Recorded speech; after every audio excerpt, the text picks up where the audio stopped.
Olá, quando eu fui convidado para participar aqui do TED, eu fiquei muito orgulhoso e muito feliz. E quando eu vim conversar com a galera para saber como era como era o sistema, eles me perguntaram, assim, me explicando se eu seria capaz de falar sobre um tema 18 minutos. Eu disse para eles que era exatamente esse o meu problema. Eu não consigo falar 18 minutos sobre um assunto. As minhas falas sempre têm 18 horas. E geralmente essas histórias elas têm um começo muito animado, um roteiro bem empolgante, mas fins intermináveis, cheios de bifurcações, arrudeios. Então, eu vou pedindo a colaboração de vocês aqui, para que, caso a gente veja em senso comum que eu não vou conseguir concluir mesmo 18 minutos, tem um barzinho aqui na saída da Federal. Estão todos convidados para a gente terminar isso lá, inclusive porque era num bar que eu ia começar essa história aqui antes de já ir divagando nessa gracinha, porque foi num bar que começou a minha história com a comunicação. Num bar lá nos anos 90, chamado Soparia, que rendeu muita música, muita conversa e histórias não menos intermináveis. Mas a Soparia foi só a conclusão da minha vida acadêmica. Minha vida acadêmica começa mesmo como professor da Universidade Católica de Pernambuco. Professor de capoeira, mas era professor, porque eu fiz capoeira durante 8 anos, 6 só na Unicap. Minha mãe dizia, 6 anos na Católica, você fazia um curso, uma graduação e ainda fazia uma especialização, um mestrado, no mesmo lugar e tempo. E eu levei a sério aquilo, terminei o meu mestrado, quer dizer, eu quase saía mestre de capoeira da Católica e fui atrás de um doutorado. Procurei o Balé Popular do Recife. E lá eu conheci a fundo o que era a cultura popular, ciranda, frevo, maracatu, caboclinho, catira, boi. Fui aluno, fui dançarino, fui professor, me formei cidadão e depois eu, para ter essa história, que terminei me metendo em teatro também por causa disso, eu tinha um emprego para manter essa minha vida acadêmica paralela. Eu era divulgador da WEA, era uma gravadora que tinha 3 selos, Warner, Elektra e Atlantic, que tinham música do mundo todo, entre música instrumental, rock and roll dos anos 80, o blues, jazz, música popular brasileira. Aquilo me obrigava a visitar rádios diariamente, conhecer disc jockeys de casas noturnas. A galera também, os jornalistas, críticos de música, me davam um conhecimento a mais da cidade também, não é? E eu queria ir mais além, resolvi juntar isso tudo e convergir toda a fauna e flora de minhas relações diversas num único pós-doutorado de prazer. Então, resolvi botar um bar. Eu achava que se eu tinha chegado naquele momento ali da minha vida, é porque realmente eu não tinha estudado muito para não chegar exatamente onde eu não queria. A Soparia era um objetivo único de realizar um sonho coletivo, que é de viver sem trabalhar. Esse sonho terminou virando uma realidade, e essa realidade virou um cotidiano, e esse cotidiano quase me atropelou como um pesadelo. Abríamos de segunda a segunda, fechávamos às 6, 7 da manhã, pedindo desculpa aos clientes. Desculpa, vamos fechar. Tínhamos música todos os dias, entre rock and roll, blues, chorinho, forró, ciranda, maracatu, dança, poesia, teatro, radiola de ficha, mamulengo, abriu para o rock, mangue beat, cadê hoje? Eu já estava lá, fazendo exatamente isso que eu faço até hoje. Juntando gente, cuidando ali da música e falando pelos cotovelos.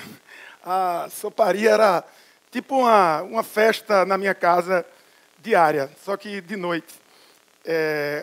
A gente era tão... O tipo de bar era tão espontâneo, tão honesto, que para mim era quase uma deslealdade eu ganhar dinheiro com aquilo. Ela não dava lucro. A gente resolveu fazer uma consultoria para saber qual era o problema ali, né? E aí o consultor entregou um laudo para a gente dizendo que a gente era um comércio economicamente inviável. Depois de alguns anos, eu comecei a me lembrar daquilo e saquei que ele não estava de todo errado, não. A gente que encomendou a história e falou o tipo de negócio enganado. Soparia não era um bar e restaurante, a gente já era um veículo de comunicação. Pela própria convergência de estilos, de pessoas, de classes sociais diferentes, de gênero, de troca de informação através da música, dos músicos que frequentavam, dos projetos que se integravam entre moda, audiovisual, pelo próprio espaço físico que tinha cartazes da agenda cultural da cidade quase toda pregada nas paredes, a ponto da galera passar lá só para saber o que estava acontecendo do outro lado da cidade, numa Recife que ainda não tinha nem telefone celular, nem internet, nem loja de conveniência. Fazia da gente, eu não vou dizer um Facebook, não, mas já éramos um Orkut rústico, saca? Era mais ou menos isso. E depois quando o bar fechou, eu pude confirmar essa minha teoria, porque voltei a trabalhar, assim, normalmente, fazer uns freelances, e fui fazer um freela para um amigo meu, que tinha acabado de lançar um disco, e fui na antiga Rádio Cidade, entregar o disco e conversar, e encontrei a mesma diretora artística, e ela começou a engatar um papo, e eu comecei com um papo, não sei porquê, um papo comprido com ela sobre música, e ela falou, poxa, estou conhecendo, estou sabendo da nova música que está sendo feita em Pernambuco. Se tivesse uma pessoa como você que tratasse o assunto desse jeito, com naturalidade e conhecimento, eu faria abriria programação para um programa assim, se fosse ao vivo. Você topa? Eu puxei na hora o papel do bolso assim com o nome, Sopa da Cidade. Ainda estava quente. E a partir daí, isso virou minha marca, virou como se fosse, rolou em série assim. Sopa da Cidade, Som da Sopa, Sopa Diário, Sopa de Auditório, Sopa da Oi, sempre a mesma receita, os mesmos ingredientes, música de Pernambuco, dentro do contexto da música universal, um mic aberto para a minha opinião e para opiniões diversas, e um sotaque da cidade que não se ouvia nas outras emissoras. Esse negócio deu muito certo e as pessoas gostaram muito desse formato de comunicação alternativa. Opa, estou fazendo comunicação como eu já fazia, mas só que agora é oficial. Estou na rádio. Né? Então, só que eu queria mais, né? Queria mais e queria para mais gente também, em outros veículos, também em outras emissoras. Não entendia. E aí foi aí que eu conheci o formato covarde e injusto distribuição das concessões públicas de rádio e TV no Brasil para grupos de políticos e igrejas, e grupos religiosos. Né?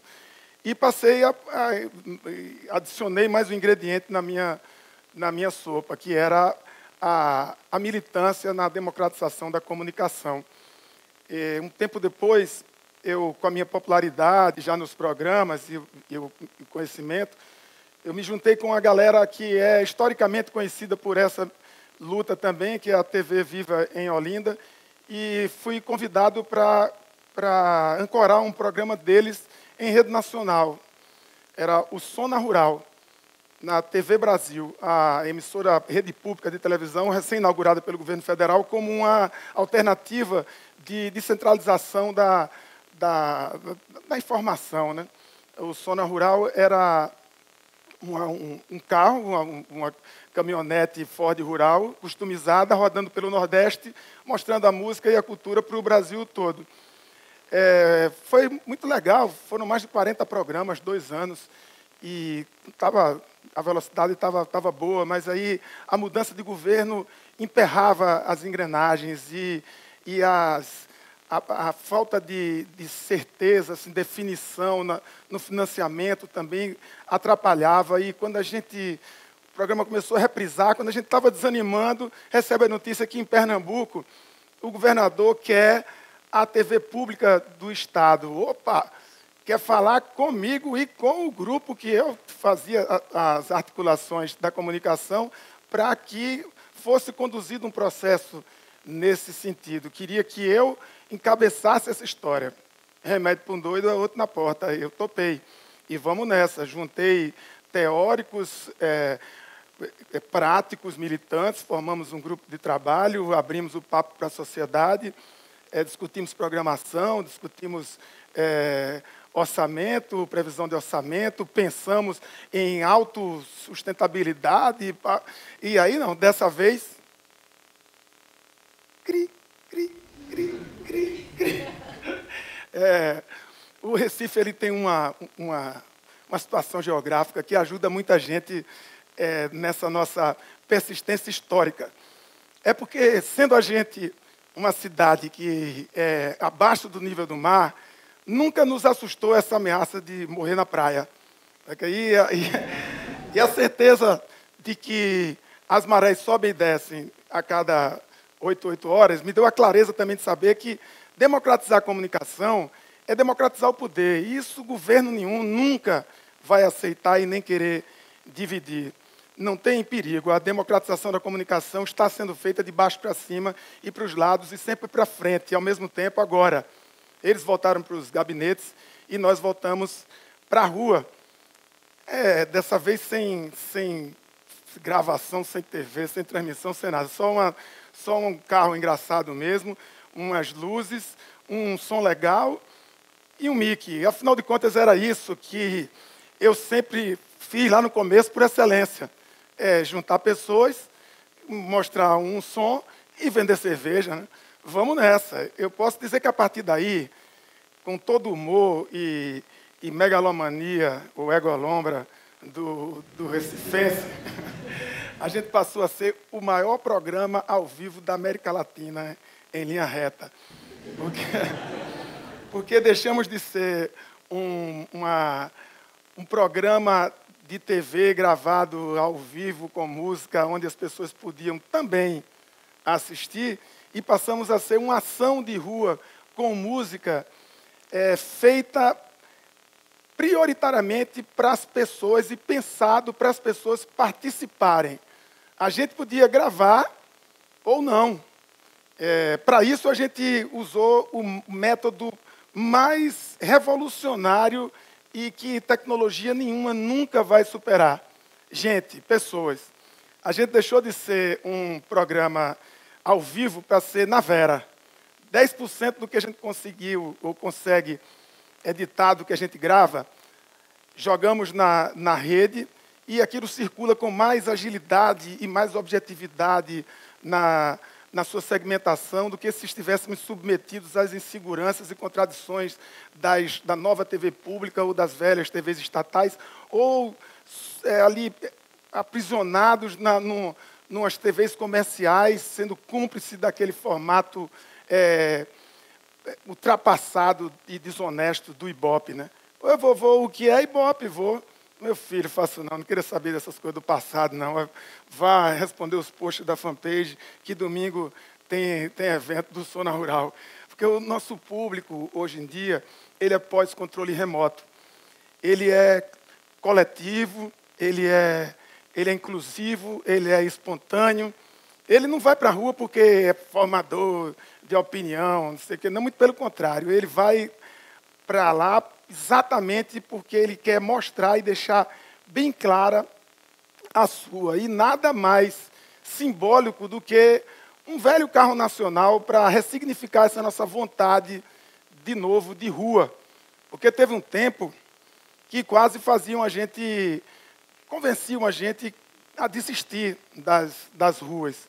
O nosso, literalmente, veículo autoemotivo de comunicação urbana, agora mais do que encontros musicais, é um promotor de manifestações públicas, ações políticas que usam, uma ação política que usa a música como instrumento, a música como voz, e a rua como instrumento e plataforma para a discussão da cidade. Mais do que plateia, agora nós somos assembleias em praça pública, querendo mostrar, reafirmar essa nova forma de fazer política cantando, dançando, dizendo poesia, rindo e falando bem alto a cidade que a gente quer construir ou evitar.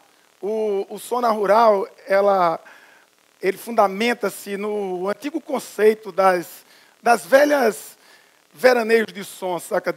Aquelas difusoras das cidades do interior que ficam na praça mandando recado e tocando música. Só que nossa praça, agora que estamos conectados, é o mundo, participando de